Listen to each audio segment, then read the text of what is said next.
নমস্কাৰ, এই মুহূৰ্তত আহি পৰিছে কেইবাটাও বিগ ব্ৰেকিং নিউজ। আজি হৈছে 17 জুন। ৰাজ্যৰ লাখ লাখ কৃষকসকলৰ বাবে ভাল খবৰ, কিয়নো লাখ লাখ কৃষকসকলৰ বেংক একাউণ্টত 20 জুন তাৰিখে সোমাব PM কিষাণ আঁচনিৰ 23 নম্বৰ কিস্তিৰ ধন। লগতে মহিলাসকলে অতি শীঘ্ৰে লাভ কৰিব অৰুণোদয় আঁচনিৰ টকা। তো আপোনালোকৰ নাম যদি অৰুণোদয় আঁচনিত অন্তৰ্ভুক্ত হৈ আছে তেন্তে অনুগ্ৰহ কৰি ভিডিঅ'টো প্ৰথমৰ পৰা শেষলৈ চাই থাকিব। লগতে মোৰ চেনেলত নতুন হ'লে প্লিজ চেনেলটো ছাবস্ক্ৰাইব কৰি মোৰ লগত থাকিব আৰু ভিডিঅ'টোত এটা লাইক কৰি দিব। তো বলক ভিডিঅ'টো আৰম্ভ কৰি আজিৰ প্ৰথমটো গুৰুত্বপূৰ্ণ খবৰৰ বিষয়ে বিস্তাৰিত জানি লওঁ। তো আজিৰ প্ৰথমটো গুৰুত্বপূৰ্ণ খবৰ হ'ল PM কিষাণ আঁচনিলৈ। তো যিসকল কৃষকৰ নাম PM কিষাণ আঁচনিত অন্তৰ্ভুক্ত হৈ আছে সেইসকল কৃষকৰ বাবে আহি গ'ল এক গুৰুত্বপূৰ্ণ খবৰ।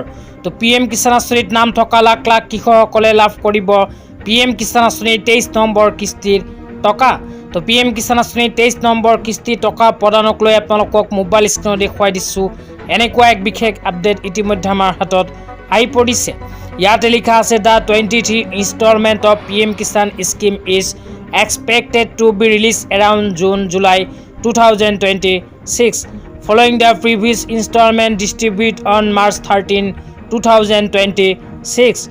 While several reports and government broadcasts hint at target release date of June 20, 2026, an official announcement from the government of India. তো ইয়াতে উল্লেখ কৰা অনুযায়ী যিসকল কৃষকৰ নাম PM কিষাণ আঁচনিত অন্তৰ্ভুক্ত হৈ আছে সেইসকল কৃষকে লাভ কৰিব PM কিষাণ আঁচনিৰ 23 নম্বৰ কিস্তিৰ ধন। তো PM কিষাণ আঁচনিৰ 23 নম্বৰ কিস্তিৰ টকা প্ৰদানৰ তাৰিখ হিচাপে ইয়াতে উল্লেখ কৰা হৈছে অহা 20 জুন 2026। তো অহা 20 জুন 2026 তাৰিখে কৃষকসকলে নিজৰ বেংক একাউণ্টত PM কিষাণ আঁচনিৰ 23 নম্বৰ কিস্তিৰ টকা লাভ কৰিব। লগতে যিসকল কৃষকে PM কিষাণ আঁচনিৰ 22 নম্বৰ কিস্তিৰ টকা পোৱা নাছিল সেইসকল কৃষকে যদি PM কিষাণ আঁচনিৰ EKYC বেংক একাউণ্টৰ লগত আধাৰ কাৰ্ড লিংক আৰু লেণ্ড চিডিং কৰিছে তেন্তে 23 নম্বৰ কিস্তিত একেলগে 4,000কৈ টকা লাভ কৰিব। তেতিয়া আপোনালোকক দিবলৈ লৈছোঁ আজি দ্বিতীয়টো খুবেই গুৰুত্বপূৰ্ণ খবৰ। আজিৰ দ্বিতীয়টো গুৰুত্বপূৰ্ণ খবৰ হ'ল জব কাৰ্ড লৈ। তো আপোনালোকে মোবাইল স্ক্ৰীনত চাব পাৰিছে জব কাৰ্ড লৈ এনেকুৱা এক বিশেষ আপডেট ইতিমধ্যে আমাৰ হাতত আহি পৰিছে। ইয়াতে লিখা আছে 1 জুলাইৰ পৰা বলৱৎ হ'ব VBG ৰামজী আঁচনি। তো যিসকল মানুহৰ নাম জব কাৰ্ডত অন্তৰ্ভুক্ত হৈ আছে সেইসকল মানুহৰ বাবে অহা 1 জুলাই তাৰিখৰ পৰা আৰম্ভ হ'ব VBG ৰামজী আঁচনি।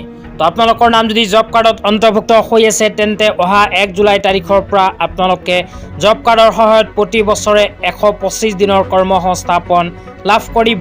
তাৰপিছত আৰু লিখা আছে আঁচনি ৰূপায়ণৰ বাবে 2,000 কোটি টকাৰ ব্যয়। প্ৰতিখন পঞ্চায়তে লাভ কৰিব এইখন আঁচনিৰ জৰিয়তে 1 কোটিকৈ টকা। তো আপোনালোকৰ নাম যদি জব কাৰ্ডত অন্তৰ্ভুক্ত হৈ আছে তেন্তে অনুগ্ৰহ কৰি এইটো ভিডিঅ'ৰ কমেণ্ট বক্সত কমেণ্ট কৰি জনাই দিব। লগতে যিসকল মানুহে এতিয়ালৈকে জব কাৰ্ড বনোৱা নাই সেইসকলে যদি আবেদন প্ৰচেছ সম্পৰ্কে জানিব বিচাৰে সেই ক্ষেত্ৰতো কমেণ্ট কৰি জনাই দিব। তেতিয়া আপোনালোকক দিবলৈ লৈছোঁ আজি তৃতীয়টো খুবেই গুৰুত্বপূৰ্ণ খবৰ। তো আজিৰ তৃতীয়টো গুৰুত্বপূৰ্ণ খবৰ হ'ল অসমৰ মাননীয় মুখ্যমন্ত্ৰী ডাঙৰীয়াই ফেচবুক লাইভ যোগে কৰা কেইখনমান ঘোষণালৈ। তো ইয়াতে 1 নম্বৰ লিখা আছে 2-3 আগষ্টৰ পৰা আকৌ সক্ৰিয় হ'ব অৰুণোদয় আঁচনি। তো যিসকল মহিলাৰ নাম অৰুণোদয় আঁচনিত অন্তৰ্ভুক্ত হৈ আছে সেইসকল মহিলাই অহা 2-3 আগষ্টৰ পৰা আকৌ অৰুণোদয় আঁচনিৰ টকা লাভ কৰিব। 2 নম্বৰত কৈছে ৰেচন কাৰ্ডৰ হিতাধিকাৰীসকলে আকৌ লাভ কৰিব দাইল, চেনি, নিমখ। নিযুত মইনাকে ধৰি আন আঁচনিসমূহ আগষ্ট মাহৰ পৰা অসম চৰকাৰে আকৌ আৰম্ভ কৰিব। তো আজি ইমানেই। ভিডিঅ'টো চাই কেনে পালে নিশ্চয় কমেণ্ট কৰি জনাই দিব। তো ধন্যবাদ।